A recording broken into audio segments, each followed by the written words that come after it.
tumenye Bibiliya.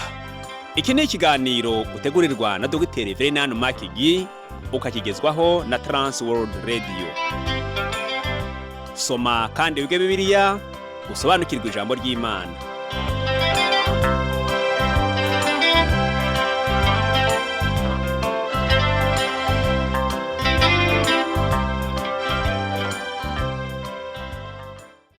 Uraho neza nshuti muvandimwe uteze amatwi ikiganiro tumenye Bibiliya. Amahoro y'Imana nabane nawe. Kaze muri iki kiganiro ugezwaho nanjye Parfait Ntamvutsa.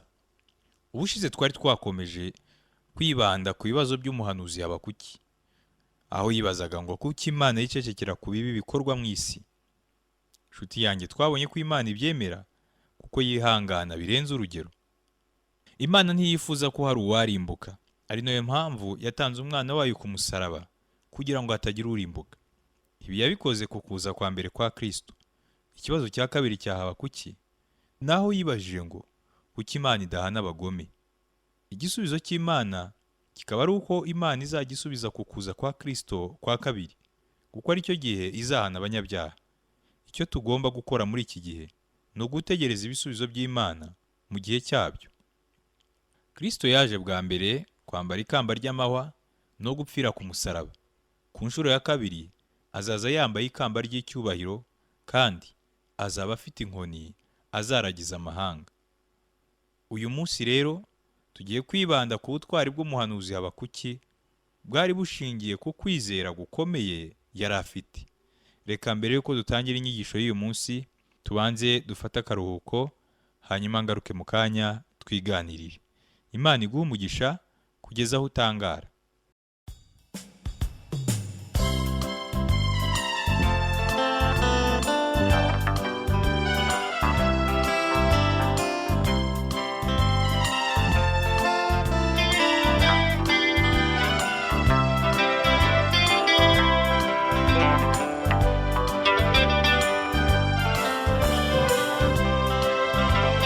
Transworld Radio.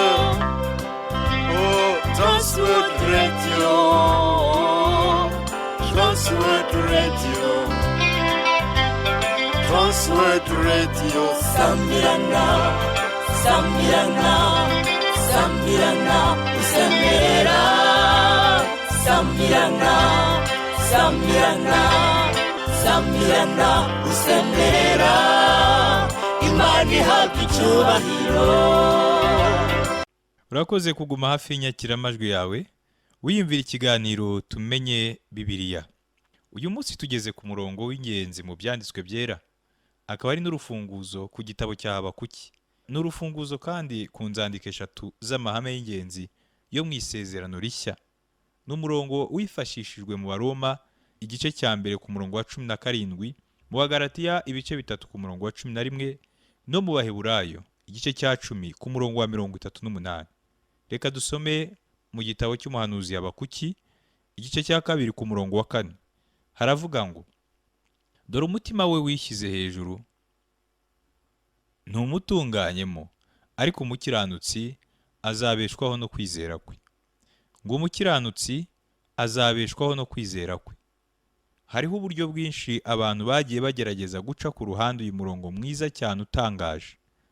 Bamwe bagerageje gusobanura kwizera nk'ukwizerwa cyangwa gukiranuka. Ngo umukiranutsi azabeshwaho no kwizera. Uyu murongo uduha uburyo bubiri bwerekana cyangwa busobanura ibya muntu. Ndagira ngo wumve neza uko uyu murongo ugaragaza amatsinda abiri y'abantu bo mu isi. Itsinda rya mbere ni iry'ab'imitima yishyira hejuru. Hanyuma itsinda rya kabiri ni iry'abakiranutsi babeshwaho no kwizera. Mu yandi magambo, kuri ubu ngubu wavuga ngo itsinda rya mbere ni iry'abapagani bazarimbuka. Itsinda rya kabiri ni iry'abakijijwe, cyangwa se tubivuge gutya ngo ni abizera Imana. Ushobora no kubivuga gutya uti, itsinda rya mbere ni iry'abera, itsinda rya kabiri ni iry'abantu batarabera. Ubwo buryo nabwo buratandukanye neza kandi burumvikana. Wibuke neza ko ku murongo wa mbere w'iki gice cya kabiri turiho, ko watubwiye ko Habakuki yagiye ku munara we aho yashakaga gutegereza igisubizo kivuye ku Mana. Yarategereje ubutumwa guturuka ku Mana bwagombaga kuza buburira igihugu cyangwa ibihugu bitandukanye ndetse n'abantu ku giti cyabo. Hano ku murongo wa 4 dufite ihame rikomeye Imana yahishuye. Mu by'ukuri ni ihame rya Bibiliya. Ndagira ngo wibuke kera mu nyigisho ya geometry hari amahame amwe yabaga yihariye tutabashaga kwerekana cyangwa gusobanura. Urugero nko kuvuga ngo umurongo ugororotse niwo murongo mugufi kuruta iyindi hagati y'intera iri hagati y'utudomo tubiri. Rero no muri Bibiliya hari amagambo amwe namwe ameze nk'amahame akomeye cyane. Iri rero ni rimwe muri ayo mahame. Dore umutima we ngo wishyize hejuru ntumutunganyemo. Ngo dore umutima we wishyize hejuru ntumutunganyemo. Aya ni amagambo yerekana itsinda ry'abantu babibone kandi bishyira hejuru. Wenda bishingikiriza ku mirimo yabo ngo baronke agakiza, cyangwa se bagendera kuri za filozofi zipfuye zo mu minsi ya none zivuga ziti reka turye, tunywe, twishimishe kuko ejo tuzapfa. Bene abo ngabo nta ntego nzima bagira mu buzima bwabo. Dore umutima we wishyize hejuru ngo ntumutunganyemo. Bene uyu aba yibeshye, abaca mu nzira itari yo.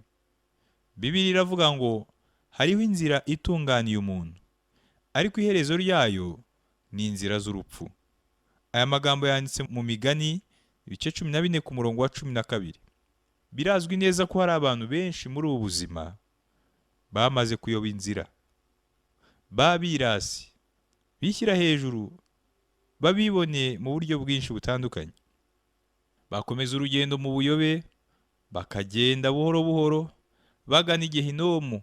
Iherezo ryabo rikazaba kurimbuka ku iteka ryose. Ibyabo bikarangira bityo. Ibyanditswe byera ntabwo bikunda kwinjira cyane mu maherezo y'abarimbuka, ariko Umwami Yesu Kristo yabyinjiyemo cyane ubwo yacaga umugani w'umutunzi na Lazaro, nk'uko iyo nkuru iboneka mu butumwa bwiza bwa Luka igice cya 16. Ubwo Lazaro yapfaga yajyanywe muri paradizo y'Imana, hanyuma umutunzi apfuye ajya i Gehinomu. Mbese byamugendekeye nk'uko byavuzwe kuri Yuda. Nuramuka nawe witwaye nabi, iherezo ryawe rizaba nk'iryo ngiryo. Ngo umukiranutsi azabeshwaho no kwizera. Aya ni amagambo atwereka irindi tsinda rya kabiri ry'abantu. Bene aba baca muri ubu buzima bwo mu isi, ariko berekeza mu mudugudu w'Imana, aho umuntu azamenyera byose agasobanukirwa byose. Haleluya.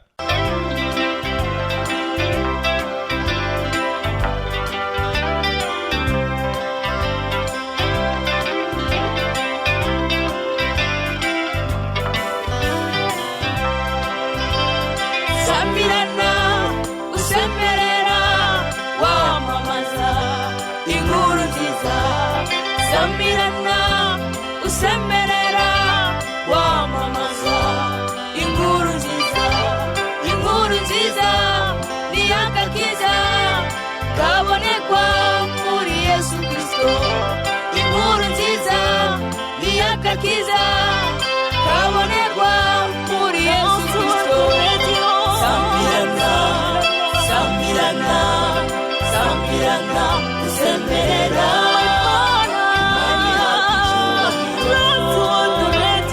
Samirana, Samirana, Samirana, usemerera. Imana yacu icyubahiro. Samirana, Samirana,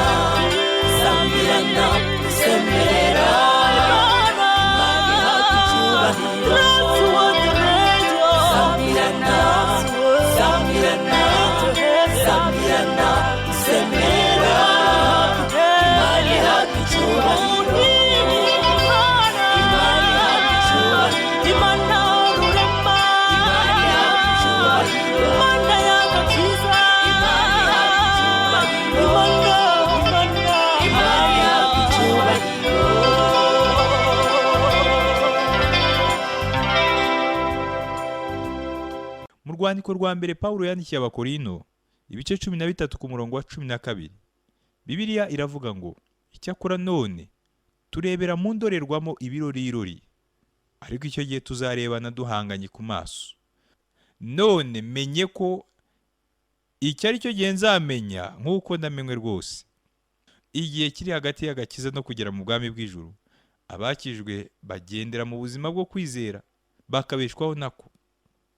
Rwose birumvikana ko tudafite ibisubizo by'ibibazo twibaza, ariko Imana izaduha ibisubizo nitumara kurangiza urugendo tubana nayo. Ubu rero kuko Habakuki mu gice cyaho cya 2 ku murongo wa 4 ari umurongo wagiye ukoreshwa mu nzandiko zo mu Isezerano Rishya, ndetse uyu murongo wabaye ipfundo muri izo nzandiko arizo Abaroma, Abagalatiya n'urwandiko rw'Abaheburayo. Reka turebe twitonze iby'uwo murongo n'icyo usobanura muri izo nzandiko maze kukubwira. Mu rwandiko rw'Abaroma, aya magambo atsindagira ibijyanye no gutsindishirizwa, akaba avuga ibyerekeye no kwizera mu by'agakiza. Mu Baroma igice cya mbere ku murongo wa 16 n'umurongo wa 17 haravuga ngo, erega ubutumwa bwiza ntibunkoza isoni, kuko ari imbaraga y'Imana ihesha uwizera wese gukizwa, uhereye ku Muyuda ukageza ku Mugiriki, kuko muri bwo ari namo gukiranuka kuva ku Mana guhishurirwa, guheshwa no kwizera kugakomezwa nako, nk'uko byanditswe ngo, ukiranuka azabeshwaho no kwizera. Ingingo y'ingenzi hano ni umukiranutsi, wa wundi watsindishirijwe no kwizera, ariko nanone ugomba kubeshwaho nuko kwizera. Ni nabwo butumwa bukubiye mu rwandiko Pawulo yandikiye Abaroma. Mu rwandiko rw'Abagalatiya dore aho uyu murongo ukoreshwa. Ni mu Bagalatiya ibice 3 ku murongo wa 11 havuga ngo, bigaragara yuko ari nta muntu utsindishirizwa n'amategeko imbere y'Imana, kuko ukiranuka azabeshwaho no kwizera. Hano igitsindagirwa cyane gisa naho gitandukanyeho gato, kuko tubona nanone mu Bagalatiya ibice 2 ku murongo wa 20 havuga ngo, nabambanywe na Kristo ariko ndiho, nyamara si jye uriho ahubwo ni Kristo uriho muri jye. Ibyo nkora nyiriho mu mubiri bikoreshwa no kwizera umwana w'Imana wankunze akanyitangira.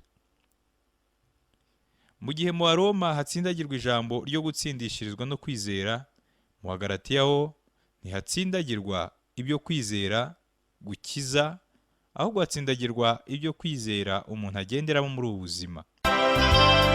Sambirana usemerera wamamaza inkuru nziza, sambirana usemerera wamamaza inkuru nziza.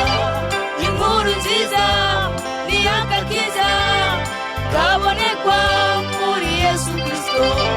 Inkuru nziza ni agakiza kabonekwa muri Yesu Kristo. Sambirana, sambirana, sambirana usemerera Imani yacu. Sambirana, sambirana, sambirana usemerera Imani yacu. Sambirana, sambirana, sambirana usemerera Imani yacu. Sambirana, sambirana, sambirana usemerera Imani yacu.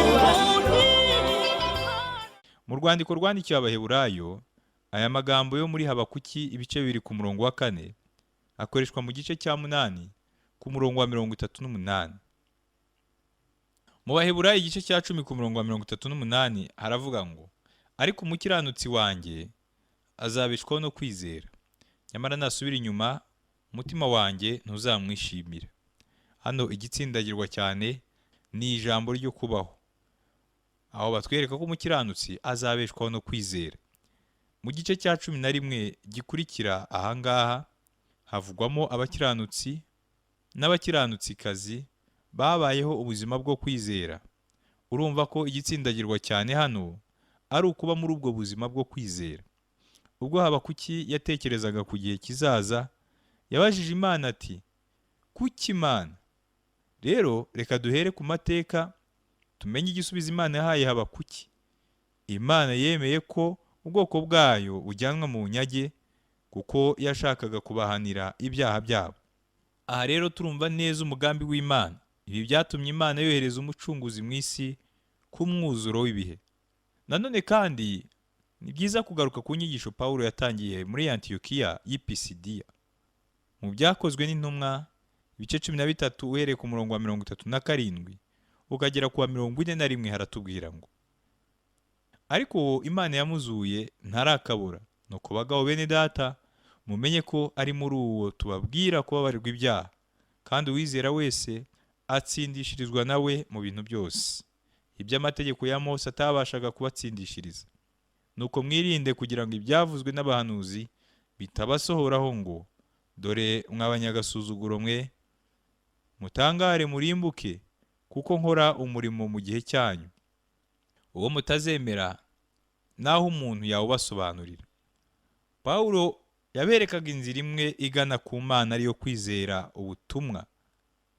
Kandi ubutumwa ni ubu, ngo muzi yuko nabanje kubaha ibyo nanjye nahawe kumenya, yuko Yesu Kristo yapfiriye ibyaha byacu nk'uko byari byaranditswe, agahambwa akazuka ku munsi wa gatatu nk'uko byari byaranditswe nanone.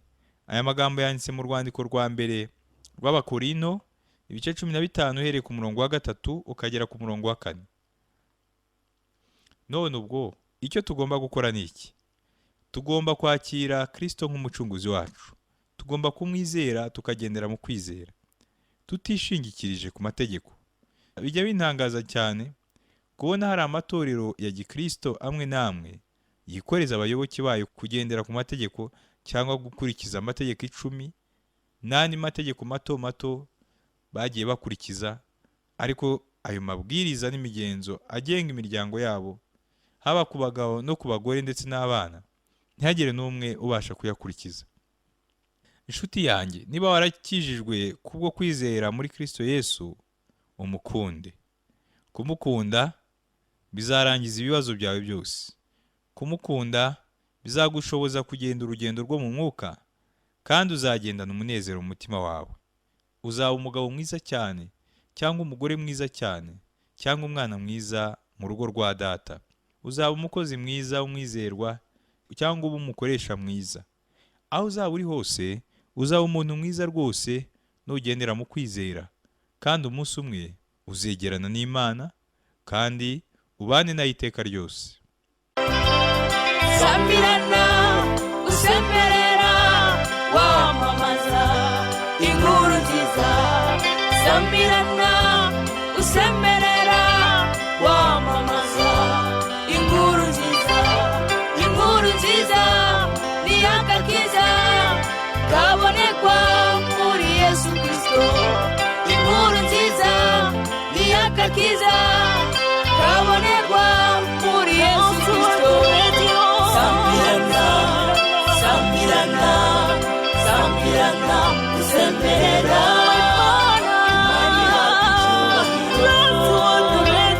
sambirana, sambirana, sambirana, usemerera, imani yawe icyubahiro.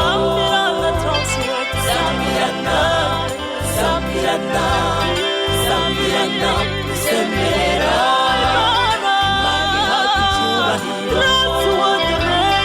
Sambirana, sambirana, sambirana, usemerera, imani yawe icyubahiro. Imani yawe icyubahiro. Imana rurema, imani yawe icyubahiro. Imana y'agakiza, imani yawe icyubahiro. Imana yawe icyubahiro.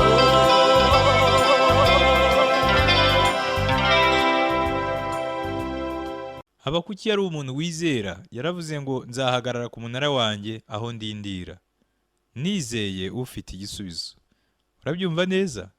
Udafite kwizera ntibishoboka ko wanezeza Imana, kuko uwegera Imana akwiriye kwizera ko iriho ikagororera abayishaka.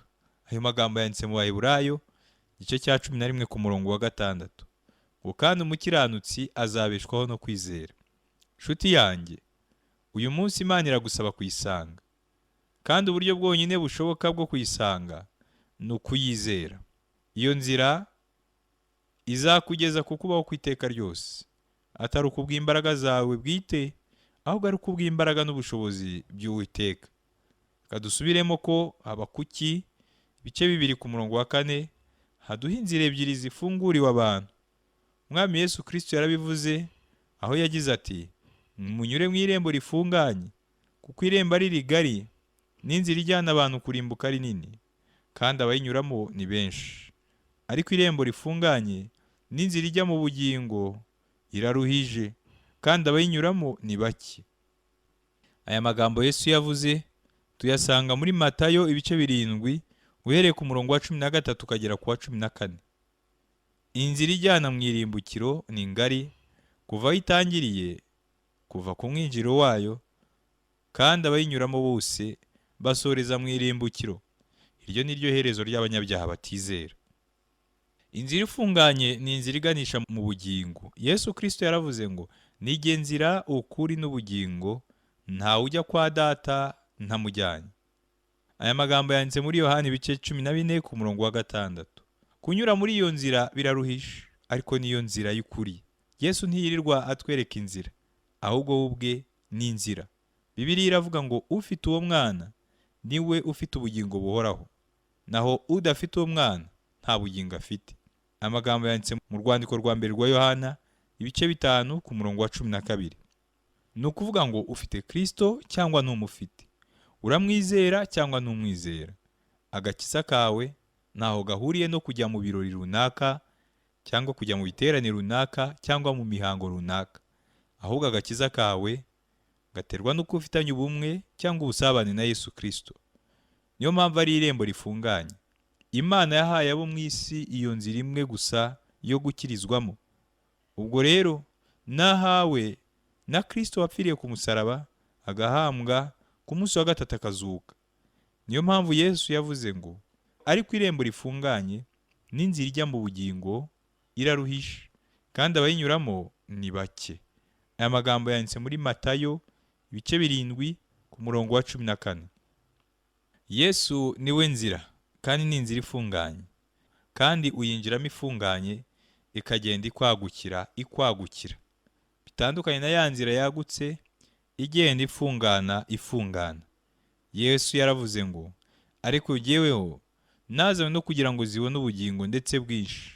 Aya magambo yanditse muri Yohana ibice 10 ku murongo wa 10. Ibyo bishatse kwerekana ukwishyura ukizana Yesu yahaye abari muri we. Kugira ngo byumvikane neza, Dr. Vernon McGee yaduhaye urugero aho yagize ati, gutwarwa n'inzoga cyane cyangwa kunywa imiti y'ikirenga, ibyo bisa na ya nzira yagutse aho umuntu yikorera ibyo ashatse, ariko amaherezo akaba mabi ndetse akaba kurimbuka. Akomeza agira ati, papa umbyara yakundaga kuvuga ngo nshobora kunywa cyangwa se nkabireka.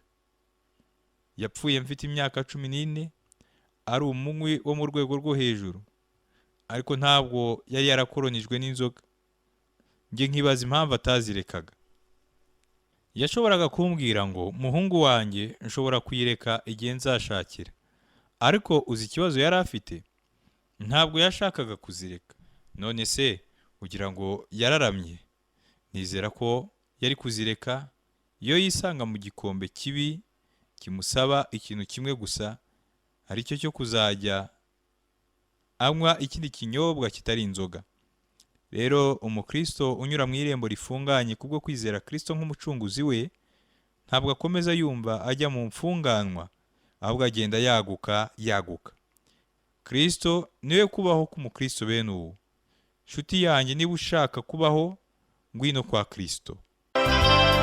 Sambirana, usemberera, wamamaza inkuru nziza. Sambirana, usemberera, wamamaza inkuru nziza. Inkuru nziza ni agakiza kabonekwa muri Yesu Kristo. Inkuru nziza ni agakiza kabonekwa muri Yesu Kristo. Sambirana,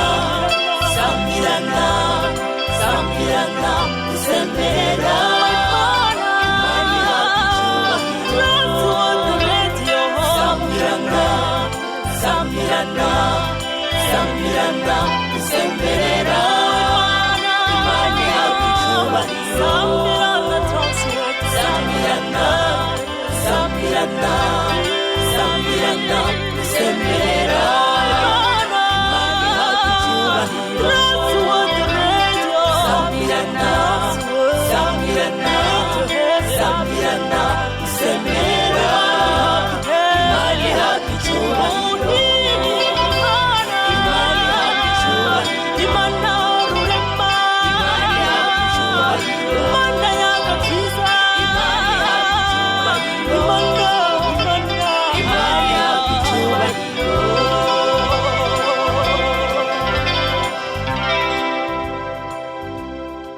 Urakoze kuguma hafi y'inyakiramajwi yawe wiyumvira ikiganiro tumenye Bibiliya. Mu ncamake y'ibyo twaganiriyeho uyu munsi twabonye ko muri iki gitabo cya Habakuki Uwiteka yadutandukanirije abantu mu buryo bubiri. Hari abanyabyaha batizera n'abakiranutsi babeshwaho no kwizera. Abanyabyaha banyura mu irembo rigari rigana mu irimbukiro, naho abakiranutsi bakanyura mu irembo rifunganye ari ryo Kristo, inzira, ukuri n'ubugingo. Abakiranutsi basoreza mu kubana n'Imana iteka, naho abanyabyaha bagasoreza mu mubabaro w'iteka ari wo wo kurimbuka. Reka dusenga Imana. Data wa twese uri mu ijuru, turi imbere yawe uyu munsi. Nguhe imitima yacu kwemera ubutumwa bwiza kugira ngo tugendere mu kwizera nk'uko ijambo ryawe ryatubwiye. Turifuza kuzabana nawe iteka ryose mu ijuru, kandi turifuza gufashwa no kugirirwa neza nawe tukiri hano mu isi. Utuyobore mu nzira yo gukiranuka. Ni mu izina rya Yesu Kristo umwami wacu. Amen. Ndagushimiye inshuti wabanye nanjye mu kiganiro cy'uyu munsi. Ubutaha ningaruka nzakubwira uburyo ubusinzi ari ikintu kibi giteye ubwoba cyagiye kiba intandaro yo gusenyuka k'ubwami bukomeye. Nzakubwira kandi n'ishyano ritegereje Babuloni kubera ibibi byose ubu bwami bwakomeje gukora. Amahoro n'umugisha biva ku Mana Data n'umwana wayo Yesu Kristo n'umwuka wera bibane nawe.